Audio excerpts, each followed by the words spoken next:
É um dia especial, sem sombra de dúvidas, porque nos remete à obra preciosa que Jesus realizou na cruz do Calvário, nos perdoando os pecados, guardando nosso coração e fazendo com que tenhamos condições para fazer o que antes não podíamos fazer: amar a Deus sobre todas as coisas.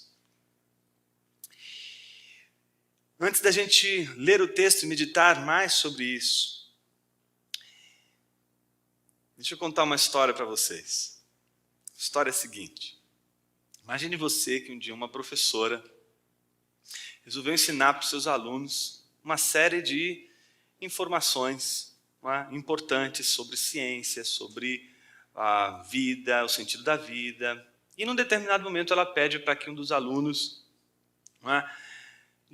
responda a sua pergunta. Ela faz a pergunta mais ou menos da seguinte forma: você está vendo lá a árvore lá fora? Aí o menino diz: estou vendo, professora. Então agora vai lá fora e olha para o céu. Então o menino foi, olhou para o céu. Está vendo o céu? Aí ele olhou, voltou para a sala e disse: vi o céu sim. Aí ela disse assim: você viu Deus lá também? Ah, Deus eu não vi não. Então a professora disse: está vendo? É isso que eu estou dizendo para vocês. Deus não pode ser visto como as coisas são vistas, portanto ele não existe. Então uma das alunas pediu a palavra e se dirigiu ao colega dizendo: colega, responda a pergunta. Você está vendo as árvores lá fora? Aí ele olhou e disse: estou vendo as árvores lá fora.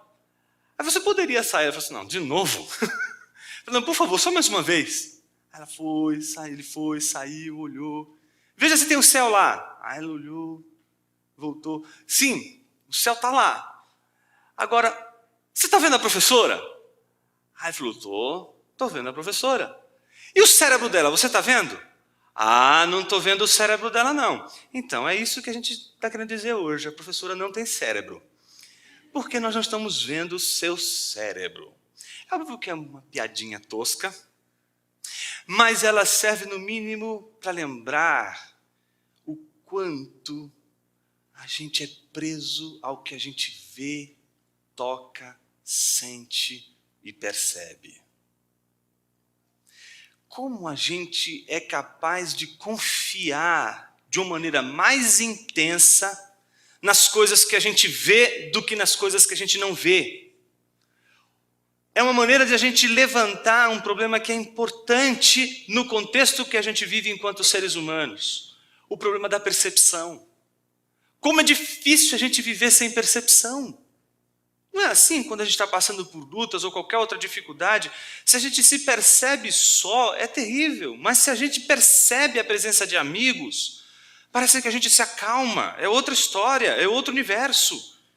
A percepção é importante sim. Se a gente percebe que as coisas não estão caminhando bem, a gente reage a essa percepção. Mas e como a gente lida quando as questões são aquelas das quais a gente não consegue ter percepção e elas são de um valor imenso? No caso, Deus. Me parece que, salvo as devidas proporções, o mesmo a gente pode dizer de Tomé, do caso de Tomé, o caso do texto que a gente escolheu para meditar hoje. Me parece que todo o texto de João, capítulo 20, que é o texto que a gente vai trabalhar do versículo 24 ao versículo 31, é uma tentativa de mostrar o quanto nós somos escravos da percepção, o quanto nós somos escravos do ver para crer. É preciso ver para crer que existe Deus. É preciso ver para poder crer que o ser humano tem um cérebro, que existem as coisas que estão ao nosso redor. Por que precisamos antecipar sempre as nossas crenças pela nossa percepção? É interessante como todo o contexto dessa passagem que a gente escolheu para meditar no tema da Páscoa hoje é justamente o texto base para aquele, talvez, daquele dito popular, né? Ver para crer. Parece que é desse texto que surge todo esse contexto, onde a gente parece sempre se ver enredado num movimento em que, eu preciso ver para crer, eu preciso ver para, de alguma forma, confiar. No entanto, quando a gente lê esse texto, a gente descobre que a ênfase não está na dúvida. Que a ênfase não está no fato de que Tomé queria ver para crer. A maior ênfase não está na dúvida de Tomé, está na confissão de Tomé. Todo o sermão de hoje é para fazer a gente olhar para a confissão de Tomé e não para a sua dúvida. João está conduzindo os seus leitores para uma ênfase na sua confissão e não na sua dúvida. Para isso, vamos ler o texto de João, capítulo 20, do versículo 24 em diante. Diz o seguinte: Tomé, chamado Dídimo, um dos 12, não estava com os discípulos quando Jesus apareceu. Os outros discípulos lhe disseram: vimos o Senhor. Mas ele lhes disse: se eu não vir as marcas dos pregos nas suas mãos, não colocar o meu dedo onde estavam os pregos e não puser a minha mão no seu lado, não crerei. Uma semana mais tarde, os seus discípulos estavam outra vez ali e Tomé com eles. Apesar de estarem trancadas as portas, Jesus entrou, pôs-se no meio deles e disse: paz seja com vocês. E Jesus disse a Tomé: coloque o seu dedo aqui, veja as minhas mãos, estenda a mão e coloque-a no meu lado. Pare de duvidar e creia. Disse-lhe Tomé: Senhor meu e Deus meu. Então Jesus lhe disse: porque me viu, você creu. Felizes os que não viram e creram. Jesus realizou na presença dos seus discípulos muitos outros sinais miraculosos que não estão registrados nesse livro. Mas estes foram escritos para que vocês creiam que Jesus é o Cristo, o Filho de Deus, e crendo, tenham vida em seu nome. Amém. Esse texto pode ser dividido em 3 partes, e eu acho que ele cabe direitinho nessas 3 partes. Por isso, nomeei as 3 partes de, primeiro, o testemunho dos discípulos e a incredulidade de Tomé. Segundo, a visita de Jesus e a confissão de Tomé. E, por último, a prioridade do testemunho para a confissão de fé. Queria trabalhar o primeiro tópico, o testemunho dos discípulos e a incredulidade de Tomé, que vai do versículo de número 24 a 25. Observe você que o versículo 24 e 25 está aí para dizer para os leitores de João, em primeiro lugar, que eles estavam reunidos num dia importantíssimo, principalmente considerado pelos cristãos, que é o domingo, o dia da Páscoa, o dia do Senhor. Isso está precisamente anunciado pelo próprio texto da narrativa joanina que conduz toda a reunião daqueles discípulos num contexto em que Jesus já ressuscitou, o contexto em que Jesus está ressurreto, e que Jesus aparece justamente no contexto em que eles estão ali reunidos, e isso era um domingo. Isso é muito interessante, em primeiro lugar, porque aqui talvez seja uma das evidências mais importantes do culto dos cristãos aos domingos. É muito interessante a gente perceber o porquê, justamente no domingo eles estão reunidos, ainda mais sabendo que depois de uma semana eles vão se reunir novamente no domingo, e agora diferente desse domingo, que Tomé não está presente, no outro ele estará presente, mostrando que parece que já no início das origens da adoração cristã, em primeiro lugar, a gente tem eles se reunindo, e Jesus aparece, dali a pouco, uma semana depois se passa, novamente domingo, e Jesus aparece de novo, só que Jesus aparece no contexto em que eles estão reunidos. Ao que tudo indica, de domingo em domingo, desde o dia da ressurreição, eles passam a se reunir. E o curioso, quando a gente olha para esse texto, não é só o fato de que eles estão reunidos no domingo, é o fato do porquê Jesus aparece justamente nesse contexto e justamente da forma como João quer comunicar aos seus leitores. Não dá para a gente ler essa passagem, o João capítulo 20, sem olhar o grande contexto, que é João capítulo 1. Aqui, João está concluindo o que ele apresentou em João capítulo 1. Não dá para ler João 20 sem João 1. João 20 sem João 1 fica incompreensível. Por quê?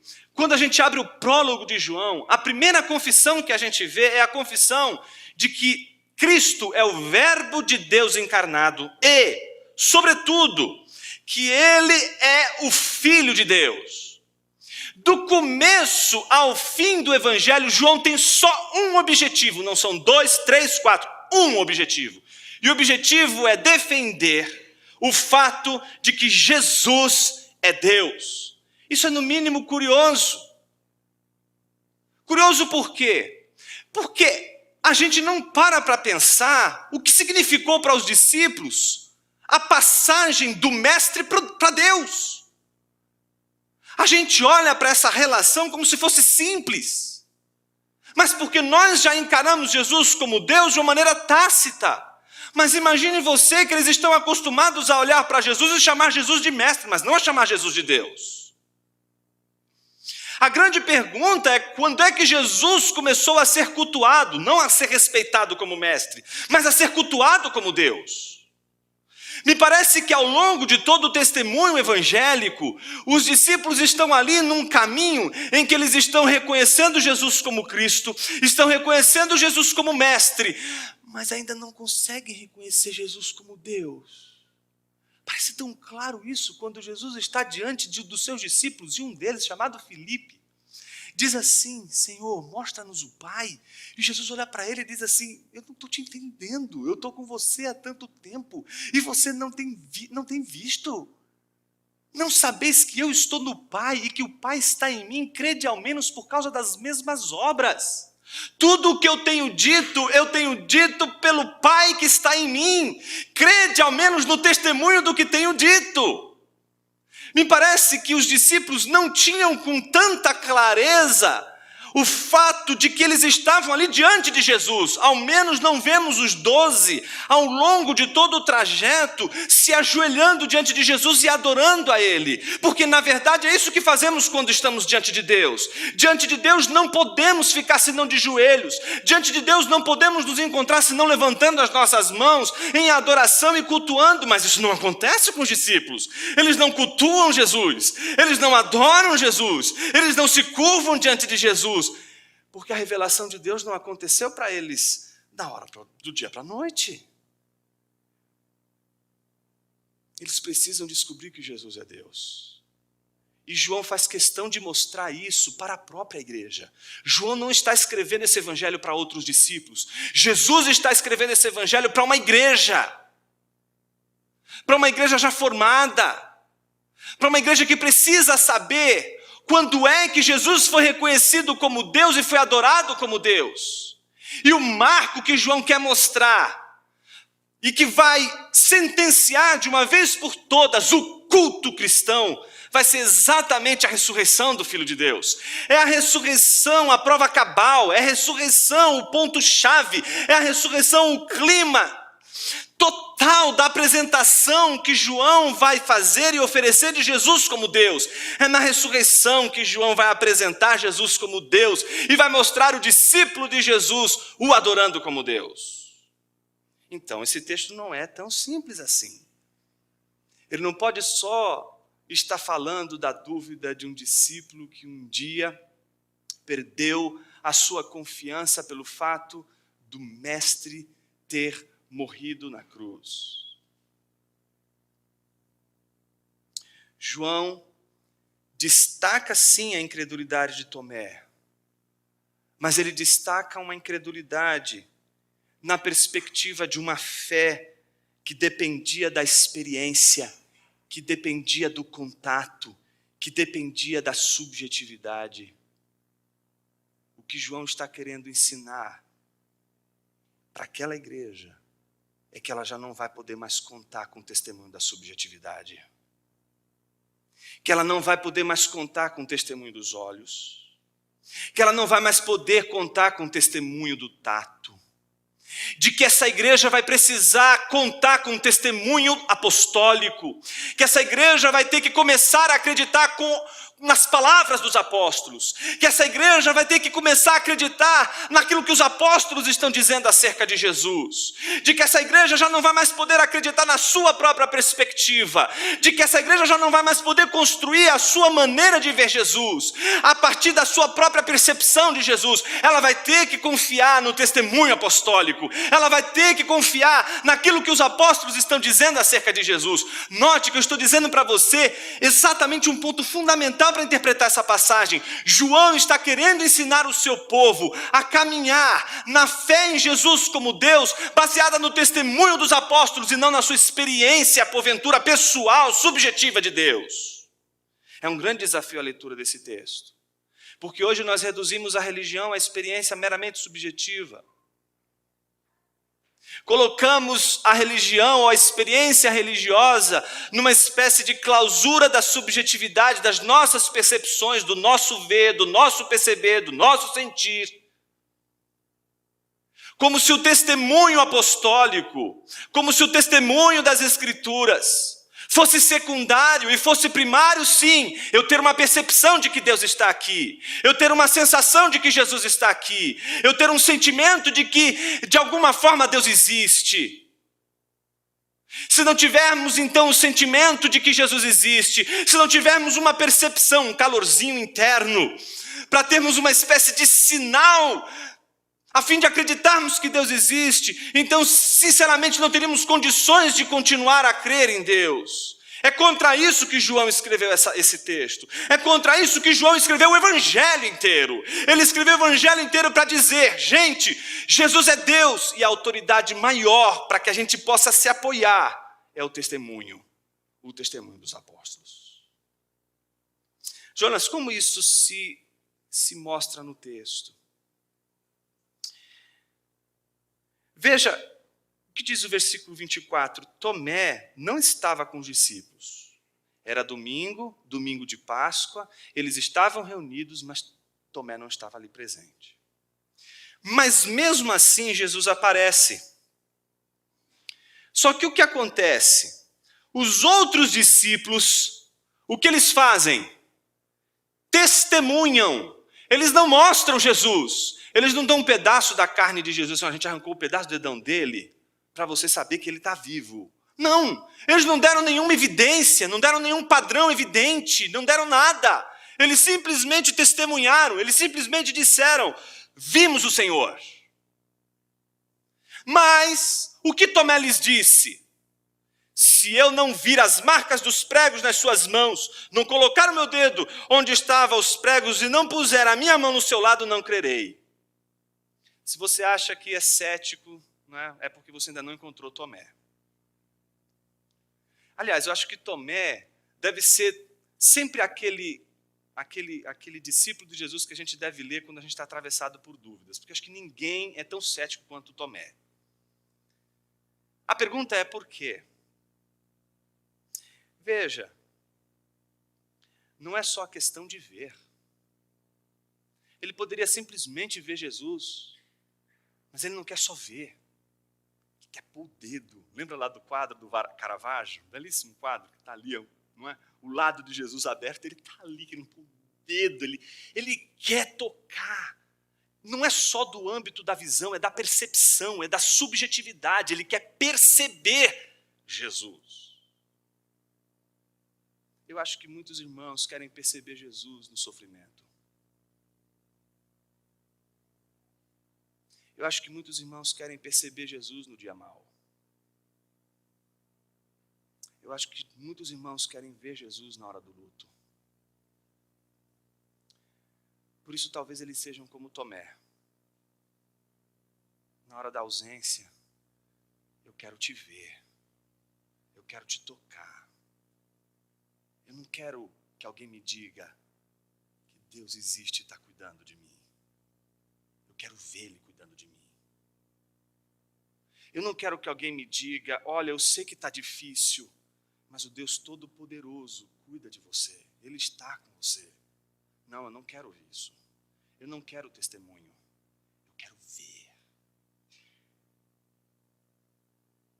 Quantas pessoas hoje estão elaborando doutrinas e doutrinas com base nas suas experiências, com base nas suas próprias percepções e não no testemunho apostólico?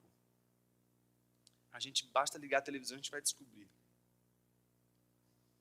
Primeiro, o testemunho dos discípulos não valia nada para Tomé por causa da sua incredulidade. Segunda parte do texto é justamente o contrário. Revela um contraste aí. Qual é o contraste? Jesus visita. E eles estão mais uma vez reunidos. Passaram-se 8 dias. Passou-se ali um tempo. Eles se encontram novamente no primeiro dia da semana. É domingo. Eles estão reunidos novamente. Só que dessa vez Jesus entra e não bate na porta. Simplesmente aparece no meio deles, saudando-os como ele costumava saudar, trazendo a paz. Quando de repente, Jesus não olha nem para um, nem para outro, mas vai direto a Tomé. Como assim, se ele não estava presente na última reunião? Como assim? Como assim? Ele chega para Tomé e diz assim, eu vim aqui para você colocar o seu dedo no lugar onde você quer colocar.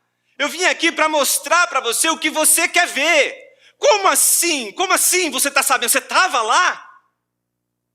Eu acho que a gente não pode ler essa passagem sem lembrar de Apocalipse capítulo 2, a carta de Jesus Cristo à igreja de Éfeso, quando ele diz, conheço as suas obras. Quando ele diz, conheço as suas obras, ele está dizendo para Éfeso o seguinte, eu estou no meio de vós. Eu sei o que acontece em minha igreja. Você não precisa me contar absolutamente nada do que está acontecendo na minha igreja. Jesus sabe tudo do que está acontecendo na sua igreja. Não adianta você reclamar com ele lá do homem do chapéu, com o homem lá do templo salomônico. Ele sabe de toda a algazarra que está sendo feita hoje aí. Conhece tudo o que acontece na sua igreja. Sabe até o que você não sabe, sabia? Conhece tudo. Sabe por quê? Ele está presente mesmo que você não veja. Ele está presente nos lugares mais absurdos. Nos lugares onde talvez a incredulidade permeie o coração dos homens. Ali ele está presente. Não há 1 centímetro quadrado de toda a existência humana que Cristo não esteja presente. Jesus sabia, sim, da dúvida de Tomé. Por isso Jesus vai ao encontro de Tomé. É muito interessante quando a gente olha essa passagem, principalmente porque quando Jesus confronta Tomé, essa cena que vai do versículo de número 26 a 29, oferece algumas implicações interessantíssimas. A primeira delas, são só 332, a primeira delas é a seguinte, primeiro, Jesus sabe o que se passa na igreja. Portanto, Jesus sabe o que se passa entre os seus discípulos, Jesus sabe o que se passa no coração de Timóteo, e se você está hoje aqui dizendo em seu coração, não a Deus, embora cantando hinos de louvores ao Senhor, eu tenho uma péssima ou boa notícia para te dar, ele também sabe. Ele sabia que Tomé estava mergulhado em dúvida, sabia que Tomé estava mergulhado em incredulidade, e justamente sabia porque estava presente. Porque ele não estava ausente. Da mesma maneira que ele estava presente na hora em que aqueles discípulos estavam reunidos, dizendo, nós vimos Jesus, ele está presente em sua igreja quando um pastor, um pregador, um evangelista ou qualquer pessoa diz e testemunha a palavra de Deus. Ele está presente todas as vezes que a palavra for pregada, ele está presente todas as vezes que o testemunho for anunciado, ele está aqui. Não vemos, não percebemos, mas ele conhece o seu coração e conhece o coração do pregador dessa noite. Sabe o que se passa na sua mente e sabe o que se passa na mente do seu pregador. Sabe o que se passa na sua mente nas idas e vindas, dos devaneios que você faz aí enquanto eu estou pregando. E sabe os meus devaneios que você daria talvez um dedo para saber o que eu estou pensando nessa hora. Ele sabe, e sabe tudo de uma vez só, sem precisar fazer nenhum esforço intelectual. Sua natureza é saber. Sua natureza é conhecer. Então Jesus sabe das dúvidas de Tomé. Jesus não saberia das suas? O que é a sua dúvida perto da de Tomé? Jesus conhece a sua dúvida. Jesus conhece as suas questões. E sabe o que mais me admira em Jesus? Ele não jogar um raio na sua cabeça. Ele não jogar um raio na cabeça de Tomé. Ele não ficar irado com Tomé. Ele não ficar irritado com Tomé. E essa é a segunda implicação. Jesus, ele não resolve o problema de Tomé dizendo assim, Tomé, você é um problema para essa igreja, vamos excluir você, como muitos fazem hoje, né? O sujeito vai lá, começa só a levantar perguntas. Mas pastor, a Bíblia não está dizendo assim. Você está levantando-se contra o meu ministério. A primeira coisa, não tem isso. Jesus não se preocupa. Jesus não está preocupado com a dúvida de Tomé. Jesus não se sente ameaçado pela dúvida. Jesus não se sente ameaçado pela incredulidade. Meu irmão, minha irmã, a incredulidade, a dúvida não ameaça Jesus, ameaça você. É você que está sob ameaça, não é Jesus. A incredulidade não é um mal para Jesus. A incredulidade não é um mal para a Trindade. A incredulidade é um mal para mim, é um mal para você. Somos nós que sofremos pela incredulidade. Somos nós que sofremos pela dúvida. Então, quando Jesus nos vê em dúvida, ele tem uma coisa chamada graça e misericórdia. Ele, sabendo que você é cheio de dúvida, ele não olha para você dizendo assim, que interessante, você parece aqueles intelectuais cultos, né? Não, vou te dar aqui uma parte do meu saber. Não. Ele está olhando para você e vendo como você é miserável. Como você precisa da graça dele. E sabe o que ele faz? Ele não vem ali para te destruir. Ele vem ali para fazer algo maravilhoso. Veio para fazer um milagre. Transformar a dúvida num culto. Coisa linda, não é? Se você abre, por exemplo, João é o livro dos sinais, né? Qual é o primeiro sinal que João faz? Que João revela que Jesus fez? Primeiro milagre de Jesus. Caná da Galileia, quando ele transforma água em vinho. Ora, esse é o primeiro milagre de Jesus, transformar água em vinho. O último milagre dele foi transformar a dúvida de Tomé num culto. Quer ver como isso aconteceu? Veja só. Terceiro aspecto, então terceira implicação. Jesus não veio depois de uma semana para trazer juízo a Tomé. Isso é tão curioso, não? Porque imagine só você a cena. Jesus sabe que Tomé está com dúvida e não socorre o sujeito. Deixa uma semana ele de molho. Olha que bênção. Eu acho que Jesus olha para a dúvida e olha para a incredulidade e diz assim, eu acho que isso é adubo. Eu acho que isso aqui tem proveito. Eu acho que isso aqui não pode ser jogado fora. Eu acho que essa dúvida precisa estar instaurada aí para ser trabalhada. E aí sabe o que ele faz? Ele deixa uma semana Tomé ali perturbado. Imagina só, uma semana. E aí chega lá, com a maior naturalidade, chega diante dele e resolve todo o problema. É instantâneo, não é isso que acontece? É a quarta implicação. O texto não diz que Tomé colocou o dedo em Jesus. Não é? Se você ler o texto, ele nem se aproxima. Na hora que ele vê tudo, eu acho que eu já imagino um Tomé, não é? Extremamente passando vexame. É o vexame de Tomé. Você não vê o texto bíblico dizendo que ele foi lá e tocou as chagas de Jesus. Na hora em que ele vê Jesus, a única coisa que ele consegue fazer é cultuar. Em João, apenas três ocorrências em que Jesus é chamado de Deus. Só 3. No prólogo, capítulo 1 e no capítulo 20. No prólogo começa assim, no princípio era a palavra estava com Deus, ou estava em relação a Deus, e a palavra é Deus. É a primeira vez que a menção a Jesus é feita como Deus, é logo no primeiro versículo. Segundo, no desfecho do prólogo, no versículo de número 18, quando diz lá, ninguém jamais viu a Deus. É assim que termina o primeiro prólogo, o prólogo de João. Termina exatamente assim, ninguém jamais viu a Deus, mas o Deus unigênito, que está junto do Pai, o tornou conhecido. Essa é a segunda vez em que João faz menção a Jesus como Deus. Depois daqui do prólogo, João só vai fazer uma última menção a Jesus como Deus, e vai ser no contexto de um discípulo atormentado por dúvidas. Isso é muito significativo. João está dizendo que do começo ao fim do Evangelho, Jesus é Deus. Mas é preciso olhar para Jesus e ver o que os olhos não veem. Os homens estão diante de Jesus e não conseguem ver Deus.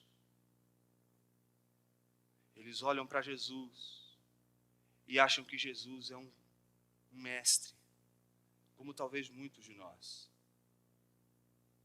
Nos aproximamos do Evangelho, lemos pela sua riqueza, pela sua profundidade moral, intelectual, e podemos ter uma conversão meramente intelectual, porque achamos o Evangelho bonito, porque achamos o Evangelho uma baita de uma ideia incrível. Jesus não é um mestre apenas. Existe uma chave que precisa mudar, e essa chave é a que gera a confissão de fé, é a que gera a conversão, é a chave da admiração por Jesus como um grande intelectual, como um grande pensador para Deus. Não é fácil virar essa chave. Sabe por quê? Não depende de você. Talvez você seja como Tomé, atormentado pela percepção, e você queira perceber Deus. E Deus está dizendo, tá bom, você acha que é isso? Até a percepção você precisa, até para você perceber, você vai precisar da minha graça. E foi isso que Jesus fez com Tomé. Deu a Tomé aquilo que Tomé queria. Mas alguém poderia, ao olhar para isso, dizer o seguinte: Jonas, Jesus deu a Tomé o que Tomé queria. Mas Jesus concordava com isso? Se a gente olha para o texto, a gente vai encontrar algumas outras implicações dessa mesma passagem. Jesus, ele não simplesmente diz para que Tomé o toque, mas depois de Tomé dizer, tu és meu Deus e meu Senhor, e fazer a confissão de Jesus como Deus, logo em seguida Jesus faz uma pergunta: porque você viu, você creu? Bem-aventurado é o que crê e não vê. Então o que Jesus está dizendo? Que Tomé é o modelo? Não! Jesus não estava fazendo de Tomé o modelo da fé cristã. E por isso João está interessado no caso de Tomé, de tal forma que só em João ele não aparece nos sinóticos. Porque para a comunidade dos sinóticos, Mateus, Marcos e Lucas, essa não era uma questão, mas era uma questão para a comunidade de cristãos que João estava assim entregando aquele evangelho. Eles estavam preocupados com isso, e por isso para João era importante lembrar daquele caso de Tomé. Era importante lembrar para aqueles primeiros cristãos o que significava a presença de Tomé duvidoso naquele contexto para todos os cristãos. Justamente no contexto da ressurreição, justamente no contexto da Páscoa.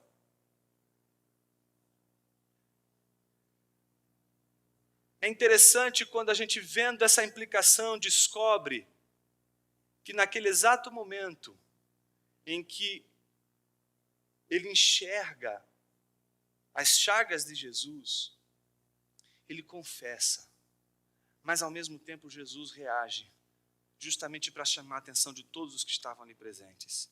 Este aqui não é o modelo. Tomé não é modelo. Por isso a gente tem que falar da vergonha de Tomé e não da virtude de Tomé. Deus teve compaixão de Tomé. Jesus teve misericórdia de Tomé. Mas em Tomé não há virtude. Jesus não está dizendo que Tomé deve ser seguido.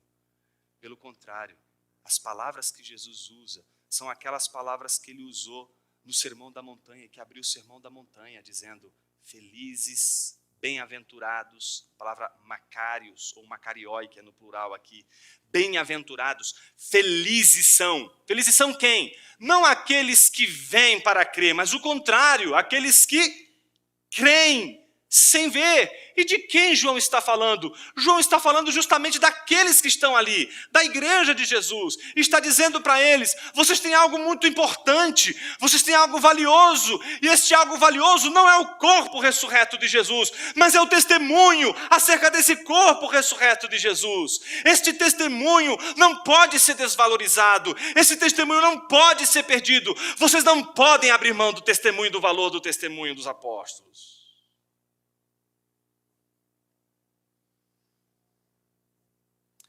Terceiro e última parte. Depois de mostrar o caso de Tomé, João conclui o raciocínio e agora ele, assumindo a sua voz na narrativa, se dirige aos seus leitores. Veja só, versículo 30. Jesus realizou na presença dos seus discípulos muitos outros sinais miraculosos que não estão registrados nesse livro. Ou seja, Jesus não fez só o que está nos livros. Entretanto, estes foram escritos com uma finalidade. Qual a finalidade? Esse livro não foi escrito para que você se torne um teólogo, embora te torne um teólogo. Esse livro não foi escrito para te tornar uma pessoa ética, embora te torne uma pessoa ética, moralmente aceitável. Esse livro foi escrito para que você creia que Jesus é Deus. Minha pergunta não é se você admira Jesus. Minha pergunta não é se você acha ele uma figura histórica interessante. Minha pergunta é se ele é Deus.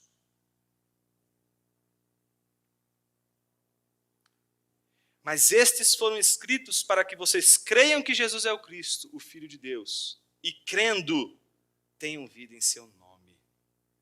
João concluiu sua defesa da prioridade do testemunho apostólico, justamente se dirigindo aos domésticos da fé, dizendo a eles: é preciso que vocês acreditem no que está escrito.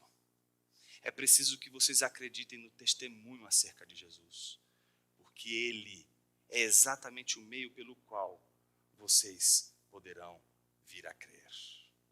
Só creremos mediante o testemunho apostólico.